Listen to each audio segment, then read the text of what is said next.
Jadi bagaimana kita sekarang agama ini sebetulnya masuk kemana? Ya, betul. Apakah dia civil society? Apakah dia Korporasi. korporasi?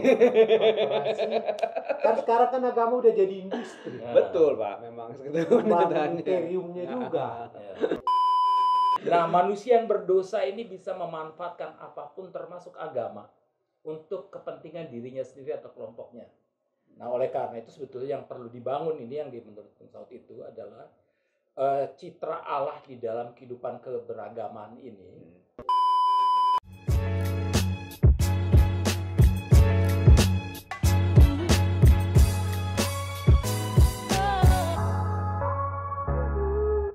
Ya, kembali lagi di Opini Berti bersama saya Rizdo dan kita sekarang kedatangan tamu ya Pak Berti ya. Ini ada pendeta aktivis atau Sohib saya, sohib saya.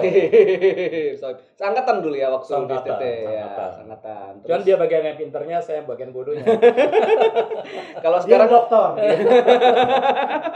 kalau sekarang posisinya katanya Pak Pendeta Saud Sirait ini ya, Nah, aktivis katanya. Ya, aktivis gitu. yang di atas, saya yang bagian bawah. Aktivisnya di Dua. ya, tipisnya sekali, bahkan merempet ke sosial politik gitu ya. Kalau Pak Pati Ada kan yang dikenalnya subversif, subversif apa itu? kan? Ada superversif. Super ya. Nah, yang biasanya bergerak di lapisan bawah itu superversif. Jadi memandang dari atas. Oke. Kalau subversion kan itu kan subversif artinya subversion. Ya. Kalau superversif itu superversif. Ya. Saya Di atas. memang selalu dituduh subversif. Kalau Pak Pati tuduhnya sesat ya Pak ya? Kalau dia dituduh subversif itu saya yang doain. Oke. Nah, kalau nggak salah Pak Pendeta berdua ini sebenarnya ini ya, dulu waktu kuliah di SRI Jakarta mungkin sekitar tahun-tahun ini ya, 90-an. 86-an. Ya, 81 86, masuk, 81. dikerjain. Ya. Dan itu waktu itu di 86 zaman-zaman sama masih kita. lumayan ini ya, puncak-puncaknya Orde Baru ya. Ya, Udah lagi itu Jaya-jayanya. lagi prima-primanya lah Bapak Ya. yang satu itu gitu kan. Betul. Dan akhirnya mungkin generasi di bawah Pak Pendeta sekalian tuh mulai akhirnya di era reformasi setelah itu gitu. Dan pas era reformasi Pak Pendeta berdua pasti lebih banyak memang ini ya, ngompor-ngomporin ya kalau boleh dibilang gitu. Jadi Namanya supersif. Provokator terus. Oke. Provokasi.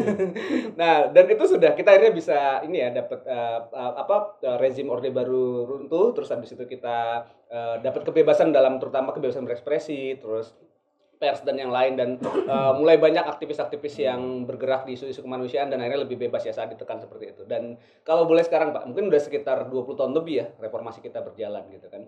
Dan masyarakat kita boleh dibilang kalau secara teori kan kita disebut salah satu negara demokrasi terbesar seperti itu. Nah, tantangannya sekarang sebenarnya kita masih seperti itu atau ada tantangan untuk demokrasi ke depannya kalau sejauh yang kita lihat sekarang. Karena kan kalau boleh dibilang sekarang ya Pak Pen ya ada politik identitas, ada era sosial media sekarang di mana hate speech banyak beredar, terus juga ada politik uang, politik dinasti dan yang lain-lain. Nah, kalau melihat seperti itu kalau Pak Pendeta nih berdua melihat kita masih punya tantangan seperti apa ke depannya? Apa ada hal yang jadi alarm atau kita masih perlu mempersiapkan apa kalau di kondisi demikian? Kira-kira kalau menurut Pak Pendeta Saud dulu deh. Oh iya. Tantangannya apa nih Pak sekarang buat demokrasi Yang ada di Indonesia? dalam. Ya. Kalau dalam diskusi kalangan-kalangan supersif, ke depan itu disebut new totalitarian. Oke. Jadi new totalitarian ini tampaknya demokratis, Betul. tetapi sangat oligarkis. Terah sama Uang, kelompok. oke. Nah ini yang dipentingkan. Jadi maksudnya kita secara prosedural masih ada pemilu, masih ada perwakilan rakyat, masih ada yang lain-lain. Sudah. Nah, Tapi itu yang saya katakan substansinya, kontennya. Oke. Ya. Kalau Gus Dur bilang seolah-olah Seolah-olah. Demokratis ya. Ya. Kuasi demokrasi. Jadi tantangan kita ke depan itu bagaimana ya memperbesar, memperluas, memperkuat etikanya. Oke. Jadi oke secara hukum terpenuhi, tetapi secara etik menghancurkan. Oke. Jadi makanya disebut ethics beyond the law. Dulu.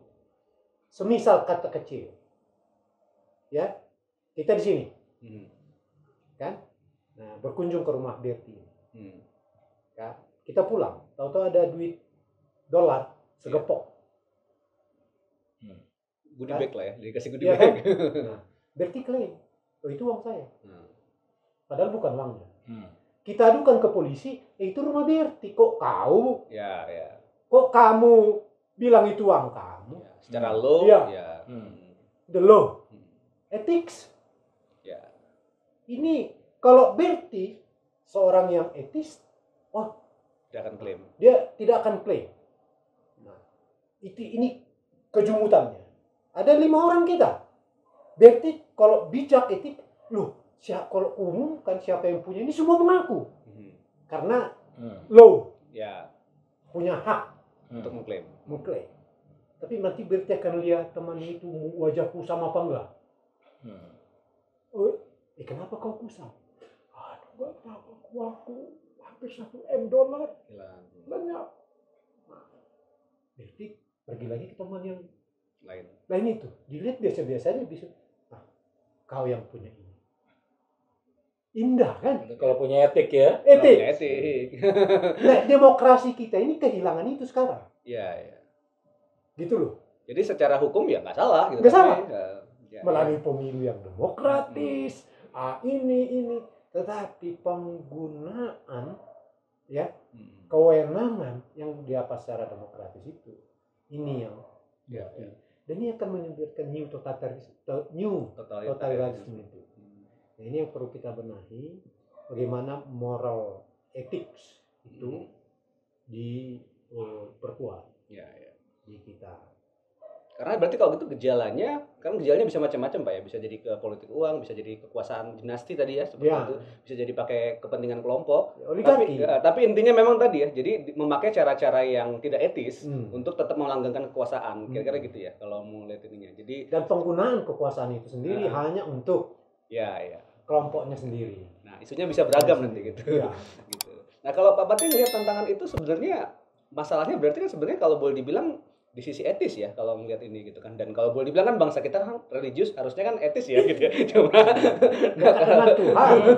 Kalau Pak Pati melihat seperti apa Pak? Gini, artinya orang bisa religius kan, tapi kan orang bisa religius gini, bukan soal sekedar beragama, tapi gimana penghayatan agamanya. Iya. Sama saya bisa sama-sama Kristen, tapi kalau misalnya seorang Kristen yang jujur, saya seorang Kristen yang korup. Sama-sama Kristen. Kenapa bisa jujur saya korup? Karena penghayatan agama Anda oke, saya kurang oke. KTP sama-sama Kristen. Jadi sekarang bukan soal pada agamanya apa. Gimana penghayatan dia keagamaan dia? Apakah penghayatan itu membuat dia semakin manusiawi, makin bermoral, atau justru semakin tidak bermoral gitu ya? Semakin dia mengabaikan etika, lalu bahkan menggunakan agamanya itu untuk kepentingan kekuasaan, keuangan dan sebagainya. Nah, jadi ini persoalannya justru pada penghayatannya. Jadi bukan pada agamanya. Oleh karena itu memang yang dibutuhkan sekarang di dalam konteks ini adalah memang membuat orang menjadi semakin sadar di dalam konteks ini, gimana bisa memiliki penghayatan keagamaan di dalam konteks yang lebih sosial, di dalam konteks yang lebih sosial politik yang bisa mempengaruhi kehidupan sosial politik termasuk kebijakan sosial politik yang lebih manusiawi, yang lebih demokratis, bukan lagi demokratis yang dalam pengertian yang seolah-olah prosedural, tapi demokrasi yang substantif tadi, gitu kira-kira. Karena kan kalau pada hakikatnya demokrasi kan harusnya kesetaraan ya, dan maksudnya afirmasi terhadap mereka yang lebih terpikirkan, termarginalkan gitu, terus juga memberi ruang yang bebas dalam berekspresi gitu. Tapi kalau dalam kita ngelihat kan perkembangannya sekarang gitu Pak ya, ada aturan-aturan yang mendiskriminasi, terus ada politik kebencian gitu ya, terus ada juga ya tadi yang memakai unsur sara untuk segregasi masyarakat, terus ya itu kayaknya dilihat sebagai tantangan, tapi kan bermuaranya tadi ya berarti di masalah etika si pelaku politiknya ya. Jadi gini, memang gini, salah satu hal yang terpenting kenapa kita pegang demokrasi adalah karena demokrasi itu satu sistem politik dengan kultur politik sekaligus yang memang realistis terhadap manusia. Demokrasi itu kulturnya itu sadar bahwa manusia ini nggak sempurna, kan gitu. Oleh karena itu setiap pemimpin itu selalu bisa dikritik. Ya. Itu demokrasi. Kenapa bisa dikritik pemimpin? Karena dia nggak sempurna. Ya. Selalu ada faktor kontrol. Ya. Nah, justru itulah sebabnya sistem demokratik itu. Cuman persoalannya sekarang demokratisnya dia ambil seolah-olah ada kontrol, tapi kontrolnya itu dari atas ke bawah, bukan dari bawah ke atas kan gitu ya. Sehingga yang terjadi ya tadi oligarki itu, Ya, ini kontrol totalitarianisme. dengan uang, kontrol dengan segala macam agama bahkan ya, Ya, itu ya. yang lebih bahaya. Isu-isu primordial bahkan untuk memecah belah Betul, jadinya, seperti itu. betul. Nah, itu jadi tantangannya kalau seperti itu gimana Pak? Kan berarti kan mungkin kalau boleh dibilang yang dihadapi kan bukan masalah perse kayak primordialnya, bukan soal agamanya, bukan soal sukunya, bukan soal kakak atau keluarga, tapi di balik itu tadi ya ada semangat yang tidak etis memakai ininya. Nah, itu kira-kira baiknya kita menghadapinya sebagai masyarakat sipil seperti apa kalau menurut Pak Pendeta Daud? Ya ini kan demokrasi ya. Mhm. Kalau disebut kesetaraan artinya ya nggak boleh karena agama A, agama B, agama C, karena profesi A, profesi B, karena suku A, wilayah A, itu nggak ada. Ya. Itu sebetulnya sistem demokrasi mempersatukan segala keberagaman. Mhm. Jadi kalau keberagaman hilang, ya kepelbagaian, kemajemukan, pluralitas hilang, jangan sebut itu demokrasi. Oleh alasan-alasan apapun. Oke.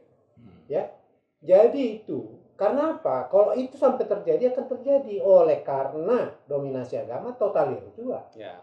menggunakan itu. Jadi udah, you siapa? Selain engkau warga negara manusia yang baik, ya itu kau demokratis. Ya. Jadi mempersatukan dia. Begitu dia tadi segregasi, ya itu nggak demokratis lagi. Udah pemaksaan, Ya. force, ya kan? Hmm. Jadi ini yang paling penting dikatakan. Tadi Bung Berti katakan penghayatan. Ini sebenarnya inti dari etika. Ya. Yang tadi, ya, karena dihayatinya kemanusiaan, ya, kejujuran. Tadi uang itu Kasihkan kan ke yang- penghayatan. Itu makanya etika itu selalu dikatakan impose from within, Ya. dari dalam. Kalau hukum impose from without, Ya. paksa, coercive action dia. Ini masakan sih demokrasi itu adalah impose from within dengan kalau dia penghayatan, ya mau kamu miskin, kaya, tidak terdidik, tidak. Ini demokrasi, ya, untuk menyatukan spirit bersama, sehingga nanti tidak mengarah kepada totalitarisme yang baru. Ya. Ya. Karena apa? Kalau totalitarisme yang baru, demokrasi itu hanya menghantar kue-kue itu ke piring orang-orang yang Akhirnya ya. punya. Dia tidak nyampe ke piring-piring rakyat melata dan jelata. Nah, iya. Padahal tujuannya di situ. Coba lihat ya, embrio demokrasi di mana? Ya, Yunani kuno ya. Ya, is okay sistemnya. Tetapi praktek pertama itu jauh sebelum Yunani sebetulnya. Cuman masih dalam bentuk imperium. Iya. Pemilihan Saul. Oke, kalau diceritain Saul itu dipilih. Ya. Itu bentuk demokrasi. Cuma dikatakan di situ cabut undi. Ya. Judul di perikopnya 2 Samuel 9. Tapi prakteknya nggak ada cabut undi. Ya. Pilih dulu suku. Yang terbaik di antara kalian. Suku. Jadi kayak partai-partai ini. Dari partai mana? Ya kan? Kalau sekarang sistemnya presiden threshold itu 20%. Nah, itu kan semakin selektif. Kalau dulu dari suku mana? Wih, berunding suku Benyamin. Suku Benyamin berunding lagi toh. Kan? Dari klan mana? Kan? Nah, lalu kemudian setelah klan itu baru kemudian Saul terpilih. Dan itu seluruh tua-tua Israel hadir di Mensa. Hadir.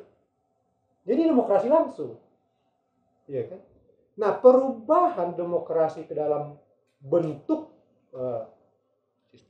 sistem yang tadi kesetaraan, rakyat yang memerintah dari rakyat untuk rakyat, ya, itu sebetulnya karena reformasi. Coba lihat, ada sebelum reformasi ada nggak bentuk demokrasi? Seluruhnya kerajaan, seluruhnya mau Prancis, Inggris, Denmark, Belanda, Indonesia. Loh, iya. Reformasi datang, terjadi Jadi tanpa disadari reformasi itu mengubah Tatanan. seluruh tatanan Ya. dunia. Nah, ya sayang sekali Kalau substansi demokrasi ini tidak kita Ya. hayati, kemudian kita praktekkan.